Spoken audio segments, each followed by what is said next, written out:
Welcome to the Meltzone Podcast from November 18th, 2018. I'm Tom. And I'm Stefan. And today we're going to talk particle emissions of 3D printers. We're also going to talk about whether you should get a cheap 3D printer and then upgrade, or whether you maybe want to get something that is ready to use. And we're also going to answer your questions. So we stripped down our agenda for today because we were getting a lot of comments about the podcast being a bit too long. But we're gonna make it work. We're gonna find a way to make this thing over an hour. I'm sure. So yeah, let's start with this. Stefan, you've been traveling. Yeah, I've been traveling this week. So I actually have been to Formnext at the beginning of this week, and it was quite a lot of fun being there. Unfortunately, I didn't see as much as I was hoping for because I was primarily there for business reasons, for my normal job.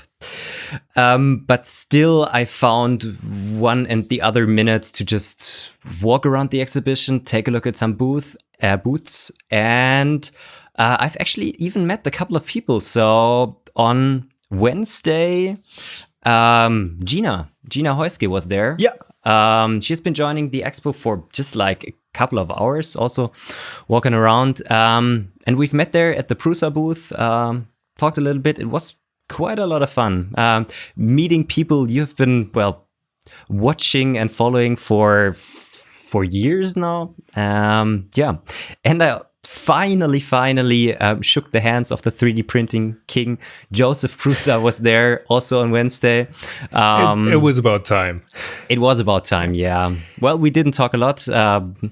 We were both kind of busy, but still, it was really nice being there.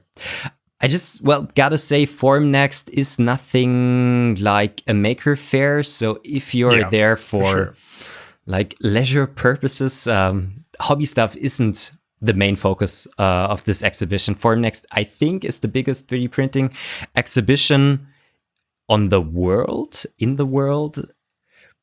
Yeah, well, it really depends on what ranges of 3D printing you're looking at. Formnext, I think, is very industry focused and like professional and like manufacturing focused, right? And there are other fairs or trade shows, I guess, because that's what it is, that focus on different areas. And Formnext is TCT now. It's TCT Formnext. They weren't always like both TCT, right? No, they weren't. Formnext actually just started a couple of years ago, because before it was the Euromold, which was every year in Frankfurt. And then just as 3D printing got bigger and bigger, too many like 3D printing companies were on that Euromold, so they didn't really know what the main focus was. And so they split it up. Now it's Euromold for the injection molding industry. Yeah. And then there's Formnext for professional 3D printing. So lots of SLS printer manufacturers are there. Lots of metal 3D printing companies are there. It's really, really impressive to take a look at all of the things you can do nowadays with 3D printing. And just a couple of smaller booths are there that are kind of focused on normal 3D printing. And the things that they are usually showing is also aiming more towards the B2B business. Yeah, because again, it's a trade show. That's what you're going to get on a trade show. It's not a maker fair. Right. So if you want like your hobbyist and DIY and open source kind of thing, you should probably go to a maker fair instead as a user. I mean, trade shows are fun to peek into. And I'm not sure if Formnext is actually costing admission. Yes, it does. So, if you're a student, it's not that expensive. I think it's just... I think it's 15 euros, but if you are not a student, you pay 45 euros for a one-day ticket. Oh wow, that is quite steep. That is quite steep, but if somebody's planning to go there and doesn't have any vouchers for it, usually you can get vouchers from lots of companies. Just take a look at Facebook pages and also the homepages of the big manufacturers a couple of days before. Shows, right? Yeah. They got free tickets for you, so you don't have to pay the $45. And if you're there, it's really interesting. It's it's really, really interesting. The versatility of products you see there, the big companies you just only otherwise see in like TED Talks and whatever. It's impressive. It's really impressive. Right. Any big new announcements this year? Any new Prusa Mark 3.5 or something? that would be, I mean, the thing, like I've been to TCT, so the one in the UK, quite a few times, and yeah, that there was some big announcement, but it always felt like it was just iteration. Maybe if someone was announcing something, it was some small thing, and then yeah, the big stuff happened the other way. Well, I haven't been to the talks that were held there. I know that EOS, so like the Munich 3D printing manufacturer, who is like market leader in SLS and direct metal laser sintering. They announced a new, plastics machine that they are aiming towards being a competitor for injection molding. So they have like a laser array in their machine with 1 million lasers, and they can do a huge amount of parts in just a really short amount of time. That was impressive to see, but this is something which will not be released in the next couple of months or years. Yeah, did they mention on what factor they're competing on? Are you just competing on speed, or is it also on cost? Well, I think at first it's costs. It's speed. Right. Cost is always something, because the powder they're using is pretty expensive. So the normal SLS powder you can now also buy for the sintered machine. So the cheaper SLS machines powders is like between 80 and 120 euros a kilogram. So that's really expensive. Yeah. But factoring in how much a injection molding, do you say die, costs? A mold costs, even simpler. If you don't produce a lot of parts, this is something where you are even competing in terms of costs. But powders need to get cheaper. The machines are hugely expensive. You got to say that as well. But at the moment, productivity is always a thing in 3D printing. And if you are aiming towards like the automotive industry and things like these, you need to tackle productivity, and then also bringing down costs is another step you should either do in parallel or after you have tackled the first problem. Yeah. So as you mentioned, the automotive industry, there were some other news which I didn't write down in the show notes. So I'm totally surprising you here. It's not like we're preparing much anyways. But there were the news that BMW just had their 1 millionth 3D printed production part finished. So BMW, of course, German automaker, and they have kind of started to embrace 3D printing in their processes. So I think one of the first things was the Mini. Mini is owned by BMW for a while, and they do like the custom or personalized inserts. So the blinkers on the sides, and I think some key fob parts they can have custom printed for you. And I think that is, I'm not sure, it's either, don't quote me on this, but I think it's either a resin or SLS. Yeah, SLS or the what's resin jetting binder jetting. Not binder jetting. The name escapes me. You know what I mean, right? Where you have your inkjet tool head basically printing something down.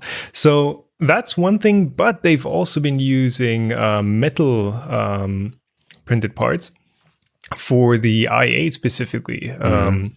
So yeah, they do have polymer parts, like I think the one of the window rails, side window rails, that was that 1 millionth part, I think. But they're also using metal parts for where, you know, it just doesn't make sense to have a die cast mold for a low volume car like the i8. So they're just going straight to 3D printing and going, okay, yeah, we can print this stuff. It's going to perform well. And that's actually been something that has been in production for a while. And I think that's quite fascinating. It's really fascinating. And the quality of metal parts is really competitive to like conventionally manufactured parts. The thing or the problem you are just having at the moment is that 3D printing metal parts is so expensive.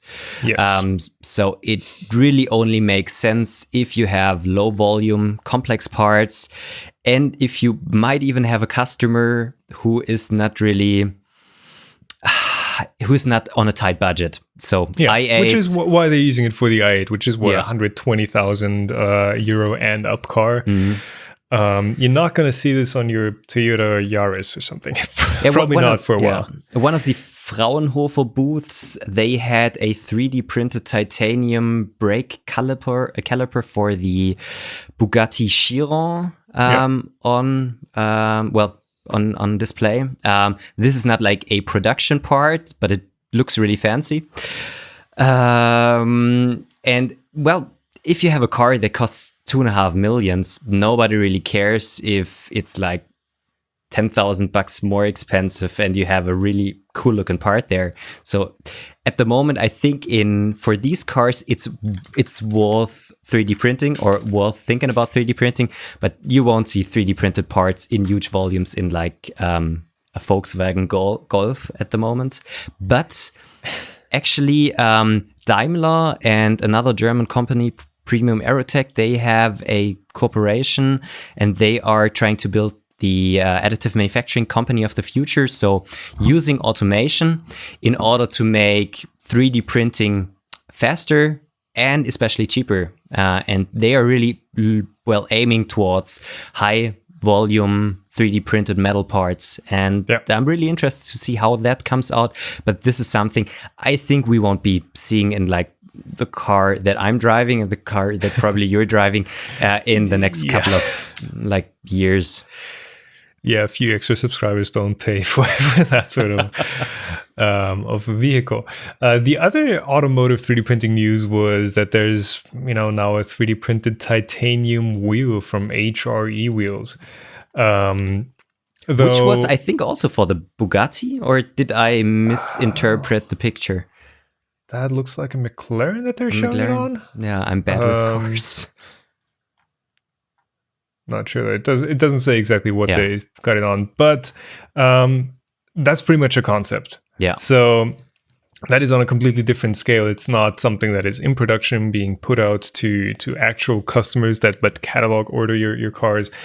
That is really just an experiment, and they've teamed up with GE Additive, so General Electric Additive, which used to be Concept Laser before. All right, and it looks. I mean, if you look at the picture, it just looks absolutely crazy what they've done. Probably not purely functional. I mean, I'm sure they've simulated it, but they've not optimized it just for strength. But if you have the geometric freedom of 3D printing, like why not use it? And why not make it look cool? Yeah, which actually makes me wonder, could you just FDM print a rim like that? Maybe you should try. And maybe get a cheap car to test it out on. Yeah. Well, I think the rim itself is made out of carbon fiber, as it looks. And then just the spokes are 3D printed lined with carbon fiber. Yeah, well, it makes sense making the rim out of carbon fiber because in terms how they are stressed during use, it's perfectly fine there. But the spokes are maybe not perfectly made with made using carbon fiber, and I don't really know if temperature could also be an issue. Anyways, I think it's a nice concept. I wouldn't want to drive around at 300 kilometers an hour with an FDM 3D printed wheel on my car, but I don't know, maybe in a couple of years. We'll see.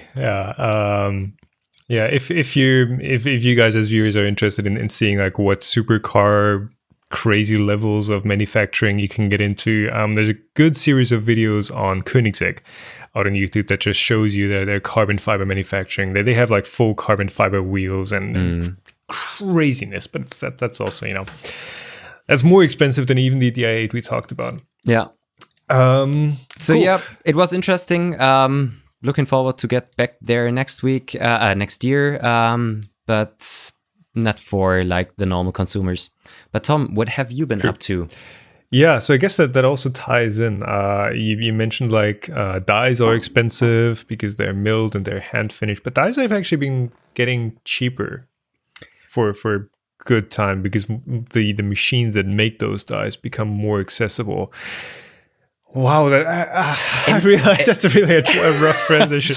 Because basically, and lots of manufacturers starting to buy their dyes from China nowadays. There are some really isn't always the best idea, to be honest. Well, there are actually German companies who deal with the Chinese manufacturers, so they are taking the advantage of having cheap manufacturing there, but still like managing them in a German style, which gives you like dyes which are quite good of a quality, but still affordable. Yeah. I mean, really, all I want to say is I've mentioned like I'm building a CNC, something custom, something with linear rails and all. But I've decided I'm going to build a mostly printed CNC first because a lot of people have asked for it, and I have pretty much all the parts already. You need steppers, you need some control board. I'm going to use the Do It for this. Finally, a use for the Do It that I've had sitting around for over a year. I'm going to be building that first, so I think that's going to be around Christmas. So if you've been getting hyped up for the like custom linear rail CNC, that's going to have to wait for a bit. But I think the mostly printed CNC is going to be nice as well. And the idea is to use that to mill some aluminum parts for a proper machine. Cool. And I realized that a mostly printed CNC is not really the most rigid and proper CNC mill. It's not even the mill; it's a router. But yeah, learn from that. That's my news for the week.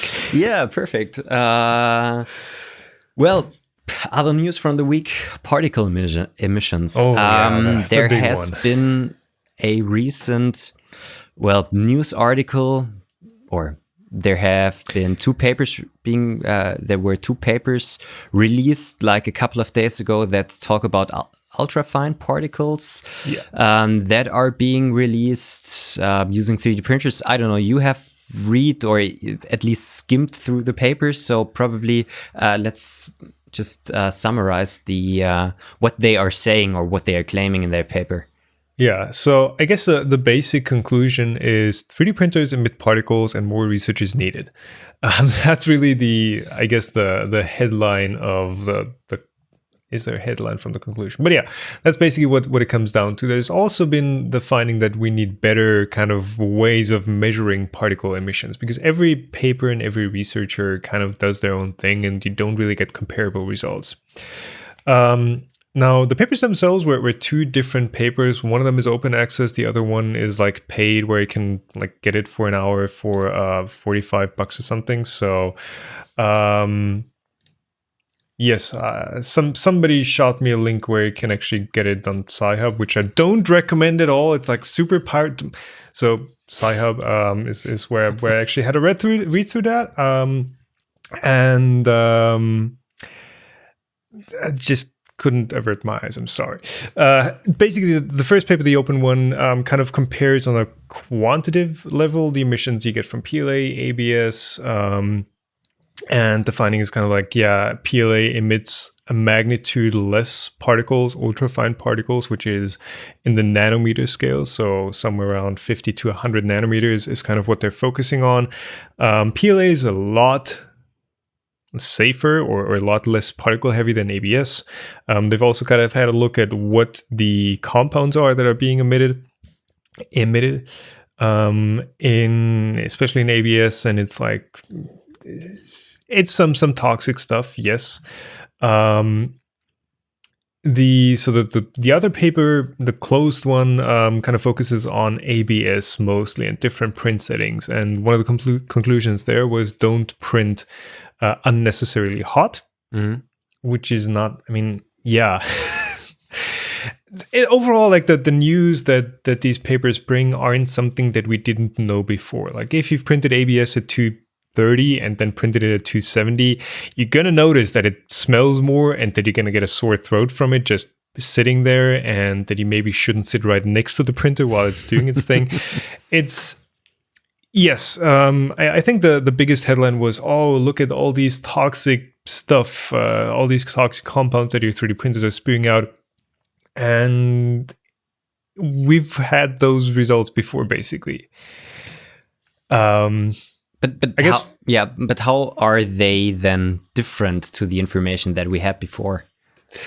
so what this paper I think was focusing on mostly is the ultra fine particles. So if you look at what a HEPA filter kind of catches, that is below the threshold what a HEPA filter can catch.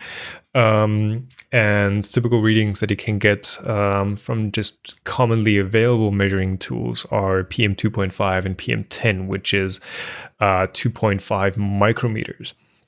So a few magnitudes larger than the ultrafine particles they were focusing on. So we now have kind of data that, yes, you're also getting those ultrafine particles and not just the larger chunks, I guess, of molecular conglomerates.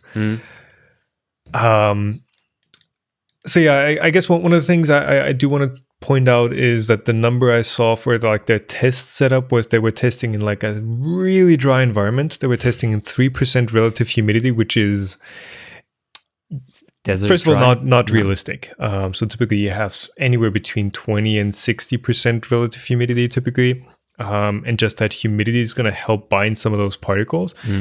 And the other thing I kind of want to touch on is like those levels of particle emissions, like where do they fall in on a scale? I've not looked into this, so I can't really say how high or low they are. But if you compare it just to like walking outside in the city, cars and stuff, and you know, if you compare it to cigarette smoke, if you compare it to cooking a steak, you know, those all also emit particles or furnaces, not furnaces, what is it? Fireplaces. Yeah. Wood burning fireplaces, those are also, you know, very heavy in just particle emissions. So just because a 3D printer emits particles, it's not, you know, it's not the only thing emitting. We should kind of also take a broad scope at what else is kind of doing that. Yeah. But yeah, well, I think that the one thing to take away is that we kind of need a standard, which they also mentioned in the paper, we kind of need a standard testing protocol for testing 3D printers because everyone's doing it differently. They're drying filaments, they're not drying them. They're doing it in an enclosed box. They have a fixed amount of airflow coming through. You know, what particle sizes we should focus on, all that sort of stuff. There's no standard for it. So the papers that were published were, I think, in collaboration with UL, so the Underwriter Laboratories, which are kind of like a US health and safety and standards organization company. Not really sure how to classify them. And I think they will start working on, you know, establishing standards. Here, I actually got an email from Tiffany Wong, who I believe was one of the researchers involved. New standards expected to be ready in December for the manufacturer of 3D printers to address the potential health risk. So that's something that's going to come out of this research paper. Basically, first of all, we need something to quantify our particle emissions first. I think the big elephant in the room is now, should we be concerned? I think, yeah, it's good that something like that is standardized. And I'm wondering, since we have lots of other things around of us that also emit particles, that there aren't any standardized tests. But the question is, should we be concerned? I think having like a 3D printer in your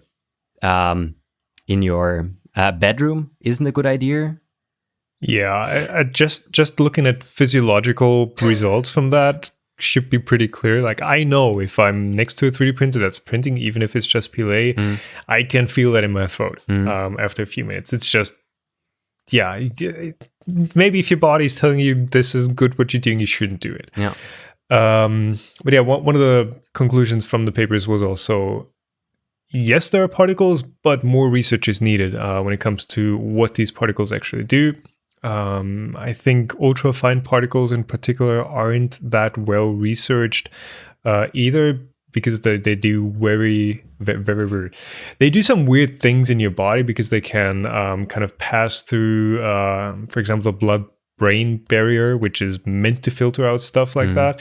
They're just small enough to pass through that. So they kind of do some things that we don't really know exactly what they are yet. So yeah, research is needed for sure. But should we be worried? Just, do some basic safety precautionary measures. And again, that's something that the paper mentions. Don't stand next to your printer while it's doing its thing. Keep some distance, get some ventilation. Don't print in the same rooms that you're in. Common sense, right? Yeah.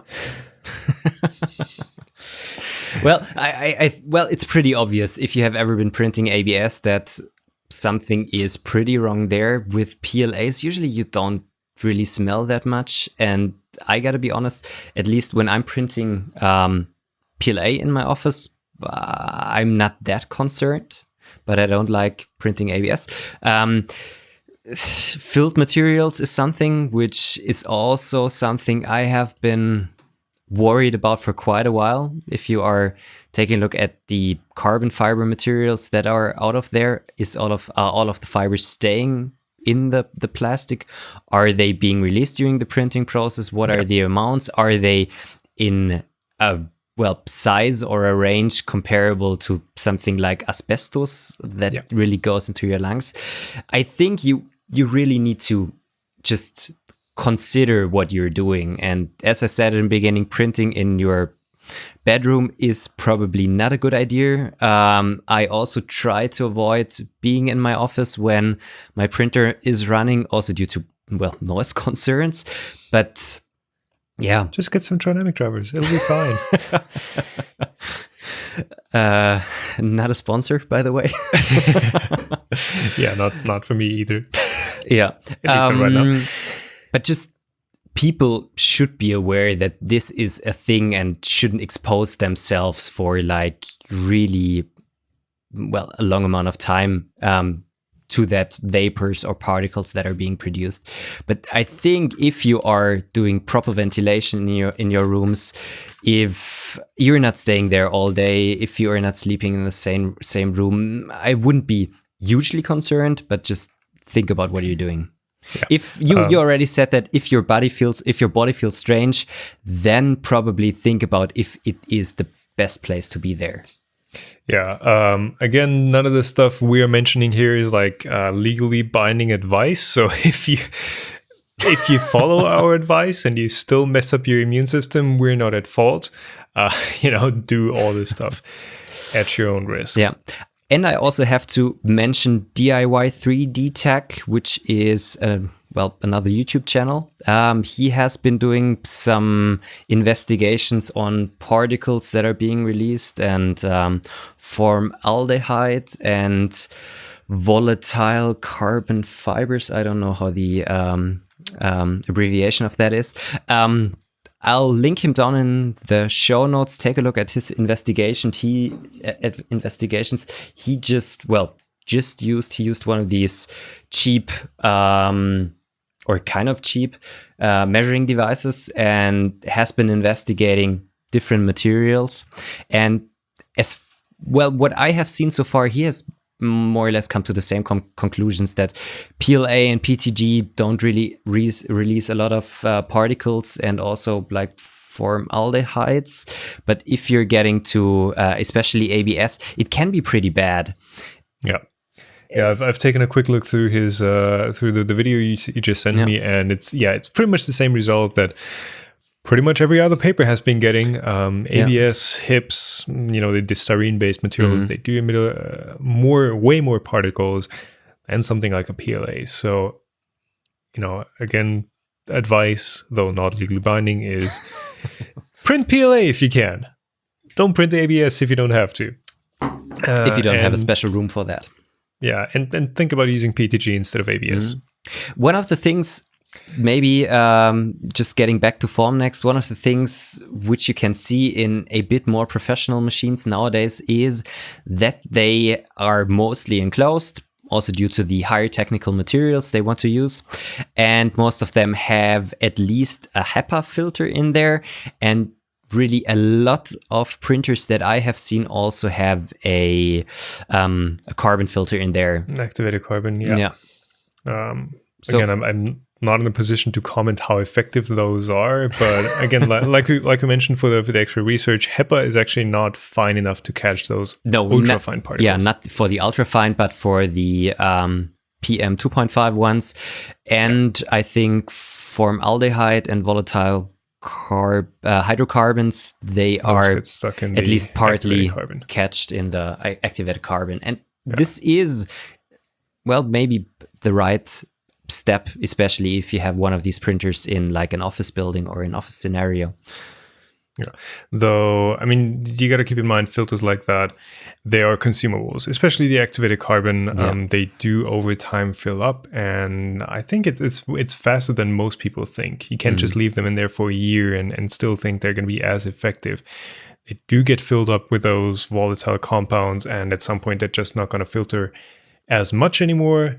And at some point, it might not even make a difference to have it in there. So,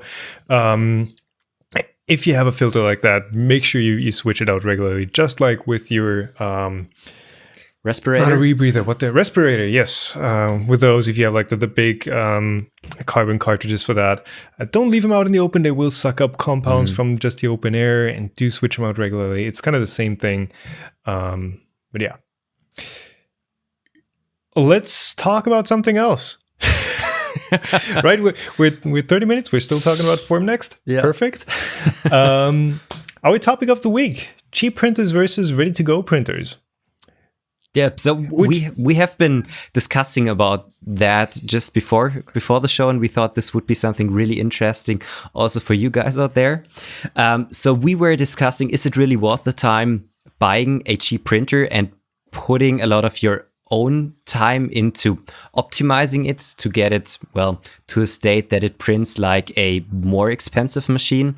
Or is it a better idea just to spend a few $100 more and to get a printer that just runs perfectly out of the box? Yeah. And I guess that's just stems from the idea. If you look through forums or communities that kind of focus around cheaper printers, like something like an Ender 3 or the ANET series of printers. It was like, yeah, you get this printer and then you do this, and this mod, and then it's a fine machine. And yeah, I agree with that. You can mod most of these printers into something that's going to work, but how much of your time are you spending versus your money you're spending goes into that. So I think it kind of ties into a different question as well that we've gotten is like, where is the differentiation between a consumer or a hobbyist printer and a professional workhorse machine? Because I think we need that background to even discuss that cheap versus ready to go. So, well, I think I would say that hobby machines are in the range like to €1,000. Semi-professional machines, for example, the Ultimakers, range up till I think the S5 is it's 6 almost. More, yeah. And I wouldn't talk about like the really expensive ones like the Stratasys machines right here that can cost you even 6 or 7 digits. They can get really expensive. Yeah. But I think even in the DIY space, it makes a difference if you spend $200 for a really cheap printer or a really cheap kit, or if you spend like $1,000 for a Prusa Mark III, for example. Yeah, it always comes down to the Prusas, right? It's like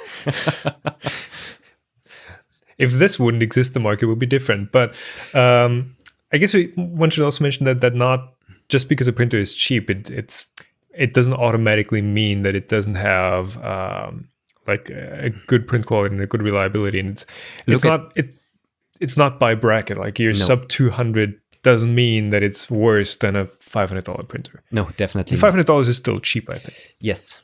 There got some really good examples that you can get a pretty decent printer for $200. Look at the Ender 3. Yeah, exactly. But you can also buy printers that cost you like €1,000 or dollars or whatever, and they're still crap. Always depends. But I think it pretty much boils down if 3D printing, if your 3D printer is a tool for you to perform the job or to just perform a job, or if the 3D printer is more or less your hobby. So what I want to say with that is, if you want to have a printer that does something and you want to really, and you can earn more money working on other stuff, then it's probably a good idea to spend a couple of bucks more and have a printer that is properly running and spend the time you have saved on things that really benefit you. But if 3D printing is the hobby for you and you want to learn about the technology, you want to understand how a printer works and how it can fail, I think it's not too bad buying a cheap printer, trying to optimize it, trying to figure out why this optimization helped me, and then just learn about the technology. So it always depends. It's the engineer's dream, right? Kind of the DIY and do it yourself and improving everything bit by bit is where this entire thing started. I know when I got into 3D printing, it was very much a very active community about just figuring out the basics of what makes these machines work. Like, hey, how can we build a better extruder? What does a holder need to look like to work? Figuring out slicer settings was a huge issue in the early days, and that is very much fun. That is interesting to just try out different things, see what they do, and kind of find a common ground to best practices to what works and what doesn't. And that's fine. I mean that's fine and that's fun. For me, having dealt with so many printers, like the fiddling with it and figuring stuff out and debugging has kind of lost its fun aspect because I've done so much of it. But the upgrading and kind of pushing the limits, that's still something that I think everyone can get into who sees 3D printing as a fun activity. And I mean, it's the same with any profession, right? As soon as it becomes your job, say, running a CNC mill, running a 3D printer, or making videos, which is what I do as my job. Like your tools that you use, as soon as it's a tool and not some, a hobby, not the object itself. As soon as a 3D printer, or for me a camera, becomes a tool, like you really value that thing just working. That thing just, you tell it what to do, it does it every single time. One of the things video geeks kind of run into is audio gear. Audio gear is ridiculously expensive. Cool. I mean, the mics we're using right now is probably one of the most cost-effective things that we've got. But I will happily buy like a $200 or $300 microphone if that just works. I've got like €400 wireless transmitters because I know they work. I could get the same thing for $100, but what if it fails? Then I have to do the work again. Or worst of all, just not have any result and not be able to redo it. And it's the same with 3D printer. Like if you need something that you can take a job on and you have a customer that's going to pay you or not pay you if you don't fulfill, like you need something that just works.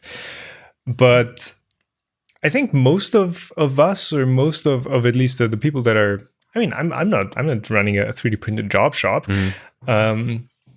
Most of our listeners, I think, aren't either. So we can take some of those hobby level components and those hobby level printers and just kind of fiddle with them and make them work, and that can be very satisfying on itself. Now, of course, when you enjoy doing something like that, if you enjoy fiddling with it, the question that we've brought up before was like, do you value your time? It kind of, you're not worrying about that anymore, because the time you're spending is time that is basically fulfilling and that is fun for you, right? It's your hobby. People spend time on so many other things that you would say, hey, like, dude, why? why are you building this? Why are you making this? And why don't you just go out and buy it? But really, it's fun to a certain extent too, right? Yeah, definitely. Well, this is the question. For example, you're an engineer. You will earn, let's say, $100 an hour. Is it really worth spending 20 hours on improving a 3D printer.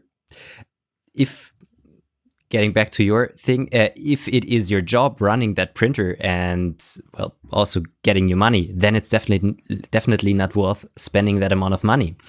But if this is your hobby, why not do that? You learn something. It's fun for you. It's a great activity. And then I would not value the hours with the normal wage you're getting in your standard job.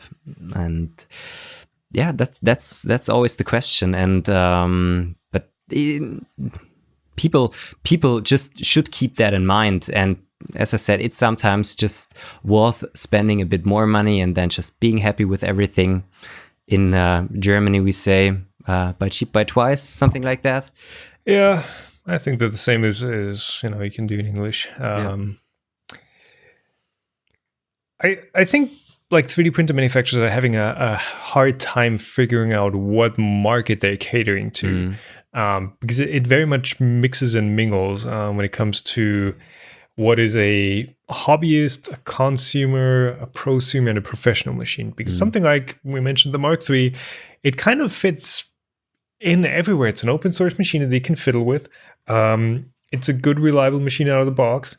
And I think I've mentioned this on the podcast before, but I've recommended the Mark III to a company that is actually using them in production and making investment casting parts with it. They were like, dude, this is like the best 3D printer we have. And they have way more expensive machines than that. And they were like, dude, yeah, let's get more of these. These are great. It's going to be hard in the long term catering to all of these different aspects in one single machine. Where am I going with this? I don't know.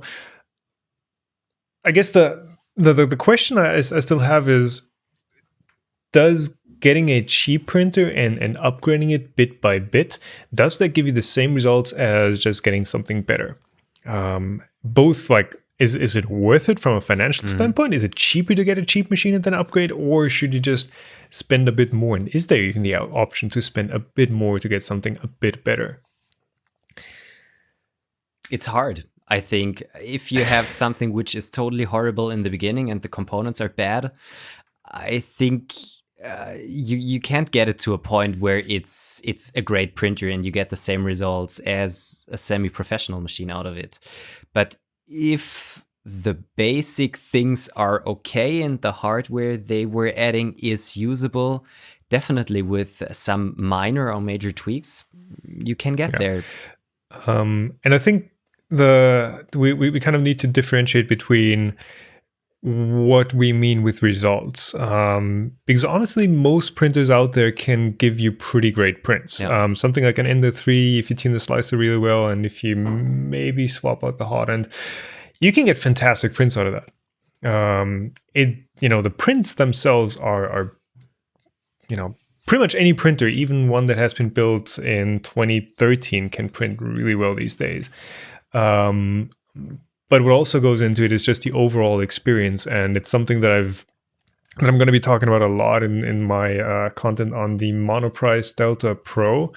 It's like, yeah, you can have great hardware, you can have great prints, but if using the printer itself isn't that good of an experience, because it's just either loading filament is super fiddly, or you have a touchscreen on it, but it doesn't. There's no point in having that touchscreen or whatever else. If you're not having a good experience, that's also not a good result, I think. But this is also where things like Ultimaker, Cura, and the material they're selling also comes in there. They are selling the whole ecosystem. You buy their printer, you buy the material, you use their slicer with kind of very good printing profiles, and then it works. You don't have to worry about everything. The Prusa printers, they have their own slicer, they have their machines, and now they're selling the material. If you buy everything from them, totally fine. But they are a bit more open, so yes.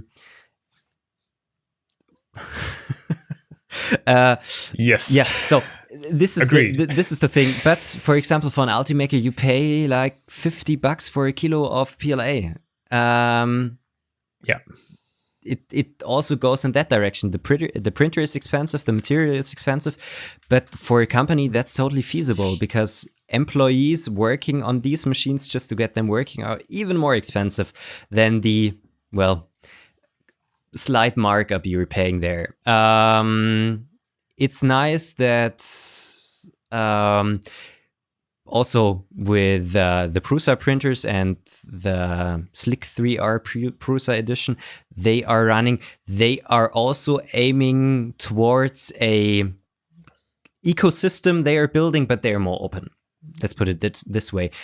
If you have another printer from another manufacturer and you do tweaking around on that, you also need to take that into consideration. You might need to fiddle around with the settings yourself. You might need to fiddle around with, well, the settings for the printer and then the settings for the material.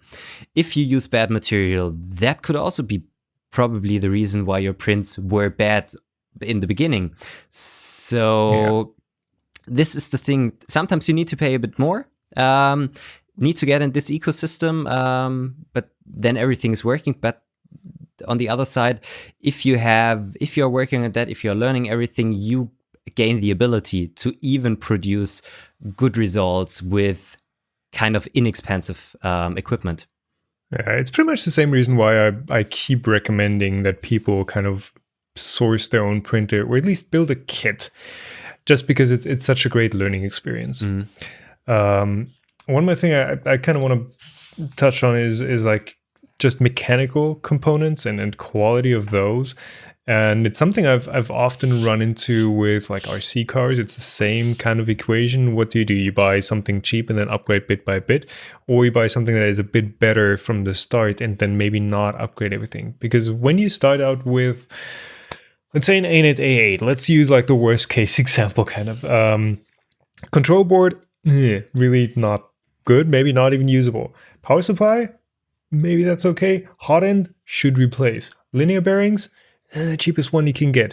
Frame, acrylic, bends, flexes, burns, maybe you should upgrade that as well. So it's, if you buy like the cheapest of the cheap options, you get like that base level everywhere, but that base level is very, very low. And as soon as you, let's say you put an E3D hot end on an ANET 8, it's lipstick on a pig. Like you've got the worst components everywhere else, but you've got that super shiny, nice hot end in there. But the rest of your printer hasn't upgraded yet, and it's still subpar. It's not at that good enough level. Whereas if you buy something, I guess the Ender 3 is a bit nicer. If you buy something like that, not sponsored by Creality or anything, but that's been kind of becoming the baseline for stuff. If you buy that, you upgrade maybe the hot end. Yes, what else should you upgrade on that? Maybe put a nicer extruder on it, and like the rest of the machine is going to be good enough. So even at that level where it's not even like, hey, I'm getting the bestest of parts, I'm getting the Ultimaker or the Sigma, the BCN 3D Sigma or something. You don't even have to go that far if you're into the, hey, I'm going to do something. But if you're going to upgrade if you're going to use your 3D printer at all, like the very cheapest stuff usually isn't worth a recommendation. Get yourself like that level of, hey, I can work with what I have. I don't have to replace every single bit. Because if you have to replace everything, like what's the point of buying it in the first place? Right? Yeah. So, yeah, I think this was the conclusion to that topic. I guess it feels kind of unsatisfying to leave it. One more thing. Sorry. Yeah, what people often also don't see is stuff like customer support, manuals, slicer profiles. I guess that's the big ones. Just having that baseline of information and your starter kit, I guess. What I really like about Ultimaker, Sigma, or BCN 3D, Prusa, of course, is like you get the package, you get the printer, you get the slicer, you get documentation with it, and you kind of get your ready, you go bag, you get everything you need in one pack. Whereas with cheaper stuff, yeah, you might get a slicer profile, you might get a pre-configured slicer if you're lucky. But really, you have to kind of pull all the information on how do I configure this, or what could be the best profile from whatever Facebook communities or various places around the internet. You also have to put in not just the upgrade work if you want to get into upgrading, but you also have to kind of put in that research of just searching for stuff. Yeah. And I think that concludes it. So yes. Thanks for bringing us to don't to buy stop the cheapest of the cheapest, but it depends as always. Yeah. Let's do some questions. Yes, I think so. The first question, which isn't really a question, but something that has been asked, is we've been asking you guys if you're like a skilled or even a non-skilled artist. We're open for anything. We're still looking for a logo. The logo we have is just me drawn up in like 10 minutes on the couch. It looks like crap, quite literally, actually. We're still looking for a logo. We're looking for like intro, copyright-free music, whatever. If you're a composer or if you're a graphics artist, and if you want to send us stuff, somebody was asking for an email address. So I guess what email should we use? Graphics at themelt.zone. Yeah, that's gonna work. That's gonna go to our inboxes. So we would be eternally grateful if you have something that you want to, contribute to the podcast that makes it look nicer. Definitely. That's that question. Email address will be down in the show notes. If you want to contribute something, we'll be grateful. Okay, let's head to the questions. Yes. First question from Philip James regarding the things I talked about concerning my DIY filament experience. And we were discussing a bit about how can you like grind down all of the material you have as a leftover to reduce it during the process. And one of the questions he wrote was, could you use a ball mill to make powder for the filler extruder? Would it be too fine? I have been thinking about that topic, and I have heard exactly that comment from many others before. I think a ball mill would not work with work for crushing down PLA parts. Yeah, PLA is kind of brittle, but not in a way brittle as the things you usually put into a ball mill, stones or something like that. Yeah. So I think you would more or less mush everything up, maybe even generate heat in there and have a big melted mess in there in the end. So I don't think it's really a viable option for really grinding down everything fine. And the question is, if you have a fine plastic powder, at first I'm not that happy working with that. I don't know if it would clog the extruder, because having kind of particles is beneficial in terms of letting everything flow into the auger. Well, yeah, I don't think it works. But I haven't tried it so far. I'm still looking more towards into the direction of shredders, and also mixers is not the right term. Blenders. It's blenders. Yeah. Get a blend tech. Get a blend tech. Well, they are like $1,000, so they're probably gonna work. work. Yeah. I guess the background question to that is, you have your filament pellets, your resin. They're usually a very like consistent shape and size. Like each pellet is going to be, roughly the same size and shape as the previous one. And I think that's also what you're going for with a shredder, just having, your teeth, just having that fixed size of, okay, we're going to shred it into these little bits that are roughly the same size.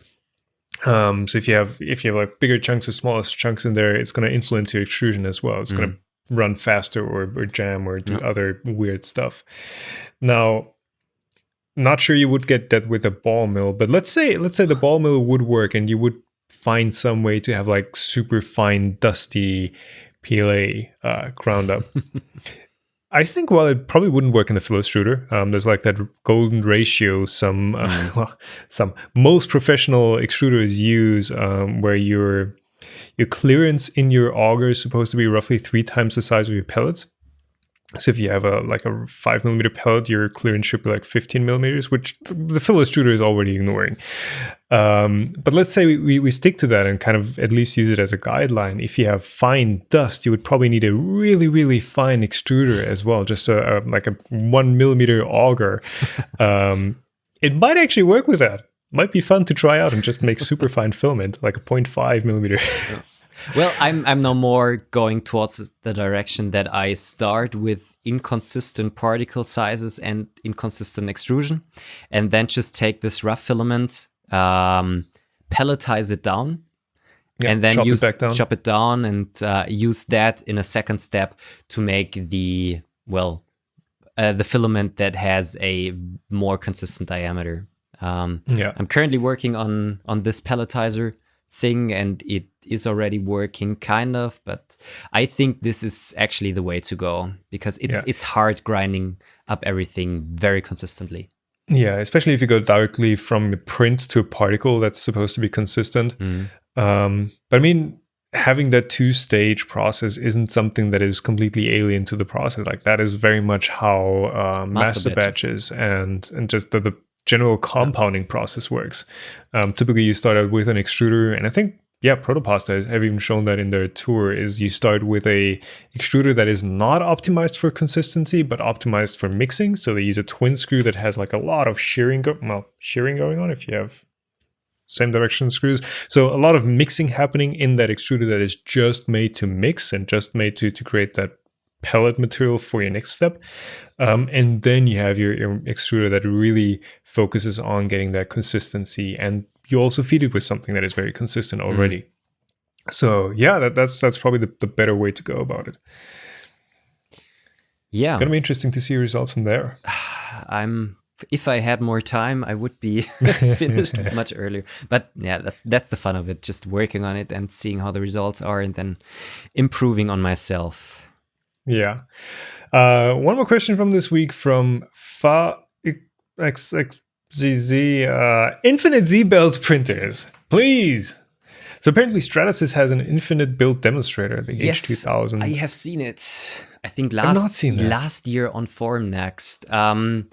If I remember properly, they have like removable pieces of like a plastic sheet on the build platform.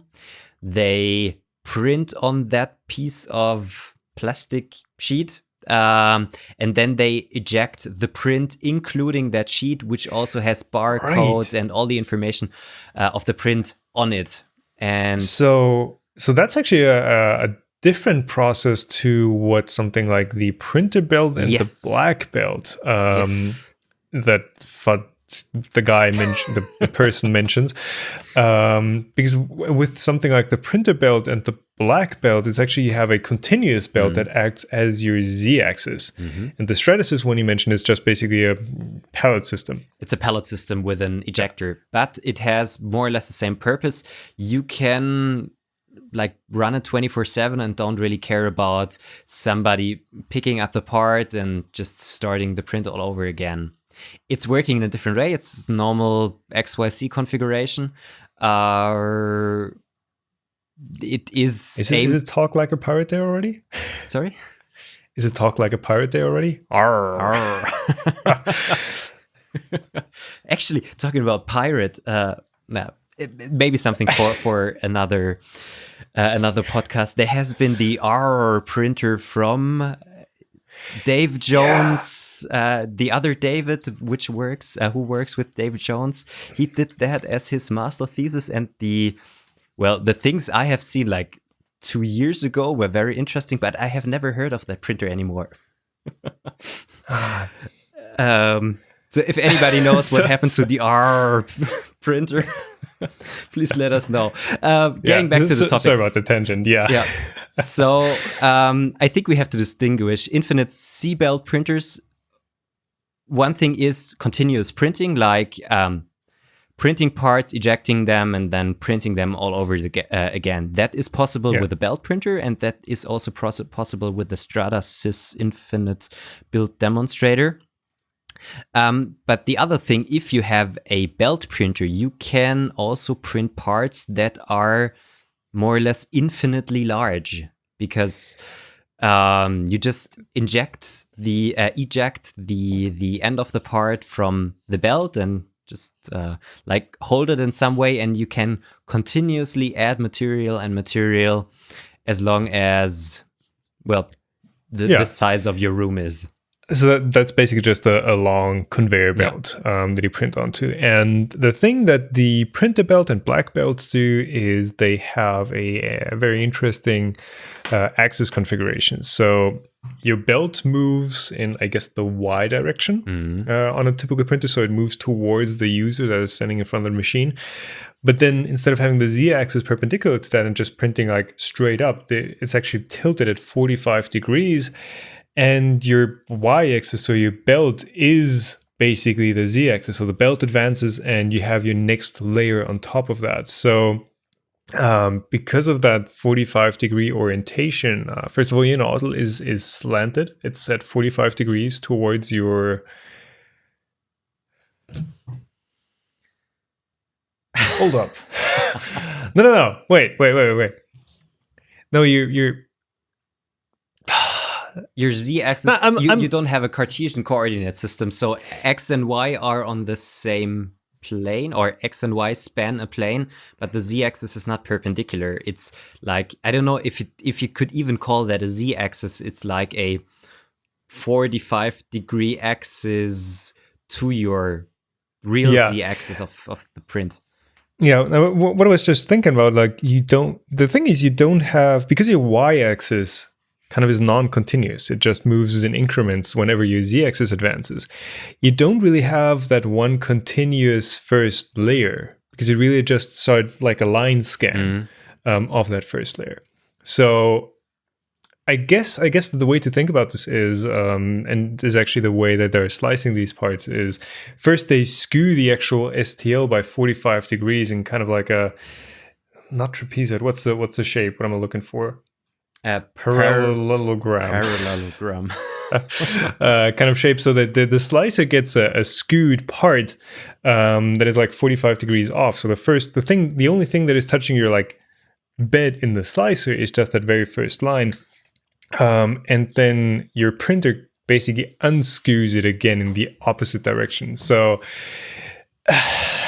it leads to all sorts of weird kind of geometries, like what would typically be an overhang in a Cartesian machine may either be just, perfectly vertical surface, or it might be a straight up 90-degree unsupported horizontal structure on your belt printer. So the belt printers, I think right now, because of their quirks and because of their kind of beta status and inherent issues with geometry, they're more of an experimental thing and very narrow application for a lot of stuff. They're very interesting. Don't get me wrong. Like I'm super fascinated by how they work, but they're just, you need to really optimize your print and your workflow to have them work with that sort of machine. But some applications are pretty interesting. So I think I've seen like a kayak being printed on one of these. Yeah, you got certain issues. I think this is not something which will become as common as the normal XYZ or like the Delta printers. But there are for sure specific applications where this could be a viable option, either for like printing tons of parts and don't really caring about somebody picking them up and stuff like that, or if you have big parts that you want to print and they could be, and these parts can be printed in this configuration. And I haven't really dug too deep into that topic. I don't know where really the restrictions are. If you can really print everything on there, I suppose not. But yeah. Yeah, it comes down to overhangs. Like depending on which way it's facing, it may or may not be printable again. So Yeah, you've seen the big rep at Formnext, I guess, right? Yes. The new ones. So the original big rep was what, 1 meter squared, cubed, and the new ones do you know the specs about those? No, I haven't been at their booth directly. I've just been walking by and seen a couple of parts standing there. I don't know the specs of that so far, but actually Black Belt Printer, they also were on Formnext, but I just briefly walked by their booth. Yeah, they work with ColorFab, right? Could be. But they were presenting their printer there. But I haven't been there for a long time. Didn't talk to the people there. But I mean, that's the other option. If what you're going for is just large prints, the option is, of course, just buy a large printer. Just buy something that is like 1 meter long. But of course, size doesn't scale linearly with cost, or cost doesn't scale linearly with size. So simply because there's a smaller market and because you kind of have more weight to support and you need bigger beams and more precise bearings, because it all kind of adds up. If you just build a large printer like the Stackers, something like the Stackers 4, which is I think 700 by 400 by very tall. I don't know the exact CA I mentioned. That is 11,000 euros. So it doesn't sound like it's a huge step up from something like a CR10, but it kind of adds up. So I guess if you have an application that really falls into the continuous belt printer, it can be worth it from a cost perspective. But then again, we get into cheap printer versus ready to go printer again, and how much tinkering you actually want to do. Yeah. Well, and usually the big printers, they are aimed at a more professional market, so they use higher quality components, which already raises their price. So yeah, I think this is also something you could probably just use bigger extrusions and make a CR10 1000. I think that would work for most of the things. Get a volcano hot end on there. But yeah, I don't know if there are really that much applications for that. Yeah, let me see. The CR10 I think is what, 50 centimeters? Yeah, 50 centimeters already that they have available as their largest machine. And this is also $1,000, even though the components are more or less the same as with the normal CR10. Yeah, it's just a longer linear, longer V slot. That's the word. V slot extrusions. Yeah. Yeah. So, right. Yeah, it's an interesting topic, or an interesting approach, but it's just not ready for prime time yet, I think. No. And there have been quite some interesting large scale printers also on Formnext. You have the ones that use like a KUKA robots with an extruder. For print? Wow. Okay. With just an extruder in the front and then do FDM printing with that. Then you have the really big ones. There hasn't been a hang printer around, but that is also could be suitable for bigger prints, and is kind of cheap to manufacture. And it's scalable. I think that's the biggest thing. Yeah. Yeah. But it always depends on your application. Very much so. I think also the big rep, I don't know if they're using filament or pellets directly. I think they're actually even using pellets. So I know the original big rep one, I think, was using filament still, so that they had like really big spools. Quickly check. But I don't think they would be using pellets, because that's just a lot of design and engineering overhead to make that work, especially since it's kind of a professional machine. You would want something that is, I guess, kind of repeatable and reliable, and filling it up with pellets. So, well, at least for the Big Rep Pro, they are talking about a closed and temperature controlled filament chamber. So they're still using filament, but probably larger nozzles than the ones we used to print with. Yeah, so Big Rep Pro is saying 0.6 to, where were we? In the millimeter range. I just saw the specs. But I mean, probably not drastically different from a volcano if you think about it. Nope. Metering extruder technology is what they're calling it. Mm. Yeah, they say nozzle size 0.6 millimeters. That's not too big. You need quite a. There you go. Yeah. You would need quite some hours to use the whole print volume with an 0.6 millimeter nozzle. They're saying 16 millimeters a second material deposition, but that's a very weird number to kind of quantify material by. Yeah. That would yeah. But those are printers that probably are way out of our league. At least here on YouTube.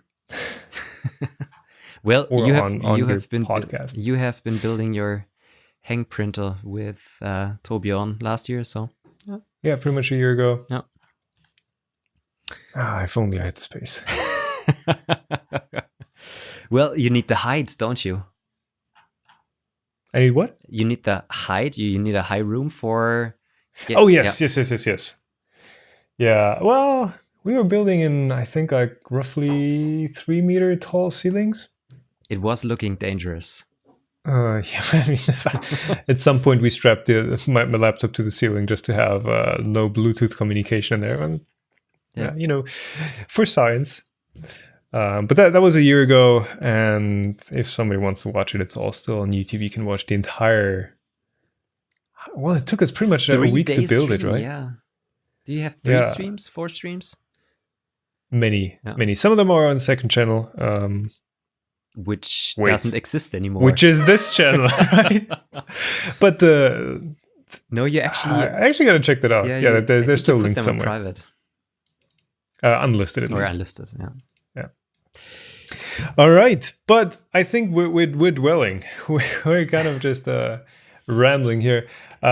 Anyways, thank you all for listening in this week. Again, if you have graphics for us or audio or jingles or whatever, send them at graphics at the or art at the Use anything. If you have questions for the Q&A, just leave them. Well, either send them us on Twitter at the Meltzone, leave them down in the YouTube comments, or actually even on the melt.zone webpage. You can also leave comments there. So just choose any of them, and we try to discuss them in the show. Yeah, and we're hearing your requests for more podcast platforms to be available. Working on it, Google Play Music. We've heard that, I think, Spotify. We've also been requested to be on there. Working on it. Not all these platforms are super easy to get into, but we hear you. We're doing it. There was also one question, like whether we're available in audio form at all. And yes, we are. Anything that uses the iTunes audio feed, we are already on there. But you can also find a pure MP3 feed on the website, which is themelt.zone. Thank you all for listening in this week. Thank you. Thank you, Stefan, for your time. Thank you too, Tom. All right. See you then. Bye. See you here then. Bye. Podcasts are weird.